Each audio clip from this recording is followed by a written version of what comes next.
Hi friends, నేను మీ నషరుద్దీన్. ఈరోజు release అయినటువంటి సత్యం సుందరం, కార్తీ అండ్ అరవింద్ స్వామి నటించినటువంటి ఈ చిత్రం గురించి తెలుసుకుందాము. ఈ చిత్రము 3 గంటల రన్ టైం తోటి ఈరోజు థియేటర్లో రిలీజ్ అయ్యి ఒక slow motion and emotional family and మంచి స్టోరీ లైన్తో రిలీజ్ అయిన ఈ చిత్రం ఎలా ఉందో తెలుసుకుందాము. సో ఈ సినిమాకి ప్రొడ్యూసర్స్గా కార్తీ బ్రదర్ అయినటువంటి సూర్య జ్యోతిక కలిసి ఈ సినిమాకి ప్రొడ్యూసర్గా వహించారు. సో ఈ సినిమా స్టోరీ లైన్ వచ్చేసి ఒక మంచి కుటుంబ నేపథ్యాన్ని బేస్ చేసుకొని అనుకోకుండా ఆ కుటుంబంలో కొన్ని అవరోధాలు ఏర్పడి దాని ద్వారా ఒక ఊరు వదిలేసి మరో ఊరు వెళ్ళిపోయిన ఒక ఫ్యామిలీ ఆ తదనంతరం మళ్ళా ఆ ఊరికి ఎలా వచ్చింది, ఆ వచ్చినప్పుడు తనకి అనుకోకుండా తారసపడ్డ వ్యక్తితో ఎటువంటి అనుభూతి అనేది కలిగింది అనే దాన్ని చాలా చక్కగా ఆవిష్కరించాడు డైరెక్టర్. ముఖ్యంగా డైరెక్టర్ యొక్క సృజనాత్మకతను మెచ్చుకొని తీరాలి.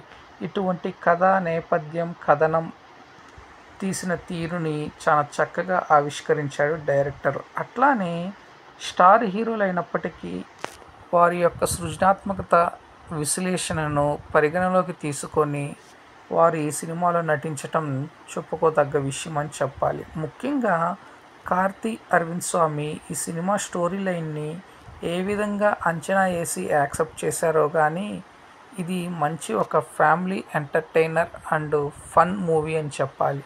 సింపుల్గా చెప్పాలి అంటే ఇది ఎటువంటి కమర్షియల్ హంగులు లేకుండా చాలా చక్కగా కుటుంబ నేపథ్యంతో కుటుంబంతో సహా చక్కగా చూడదగినటువంటి చిత్రం అని చెప్పాలి ఈ సత్యం సుందరం.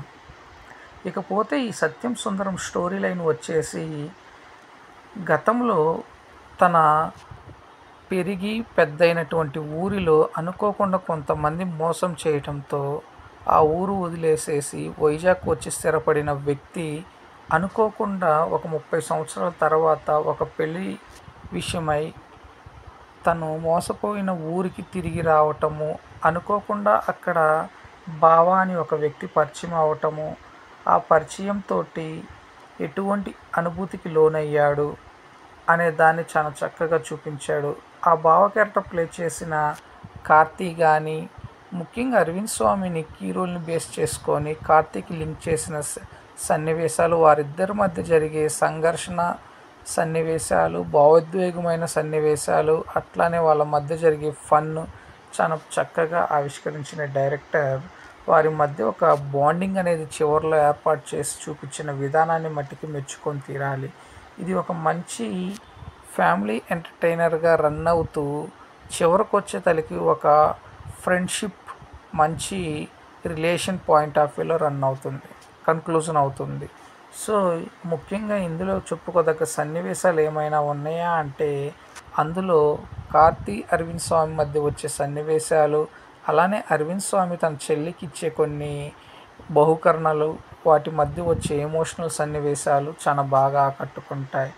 అలానే కార్తీ అరవింద్ స్వామి కలిసి సైకిల్ మీద నడిచే సన్నివేశాలు చాలా చక్కగా బాగా ఉంటాయి. ముఖ్యంగా చెప్పాలి అంటే ఇది ఒక పల్లెటూరు అట్మాస్ఫియర్లో 90s టైం యొక్క అట్మాస్ఫియర్లో చాలా చక్కగా ఉంటుంది. ఎటువంటి హంగులు ఆర్భాటాలు లేకుండా ఒక స్లో మోషన్లో స్లో నేరేషన్ తోటి ఎటువంటి హడావుడి అనేది లేకుండా స్లో పేస్తో రన్ అవుతూ ఉంటున్న ఈ చిత్రాన్ని కుటుంబంతో సహా కలిసి చూడవచ్చు. సో కాకపోతే ఇప్పుడు వచ్చే కమర్షియల్ ఫార్ములాతో వచ్చే సినిమాల్లో ఉండే హంగులు ఆర్భాటాలు కమర్షియల్ ఫార్ములాస్ లాంటివి ఎక్స్పెక్ట్ చేస్తే మట్టికి డిసప్పాయింట్ అవుతారు. ఇది ఒక మంచి సింపుల్ స్లో నేరేషన్ కలిగిన ఫ్యామిలీ ఫన్ ఎంటర్టైనర్ మాత్రమే. సో ఫ్రెండ్స్, ఈ సినిమాకి నేను ఇచ్చే రేటింగ్ అవుట్ ఆఫ్ 5లో 2.6. సో నేను ఇచ్చిన రివ్యూ అనేది మీకు నచ్చినట్లయితే నా ఛానల్ సబ్స్క్రైబ్ చేసుకోండి. నా ఛానల్ పేరు వచ్చేసి TSM Vlog. Thank you. నేను మీ నషరుద్దీన్.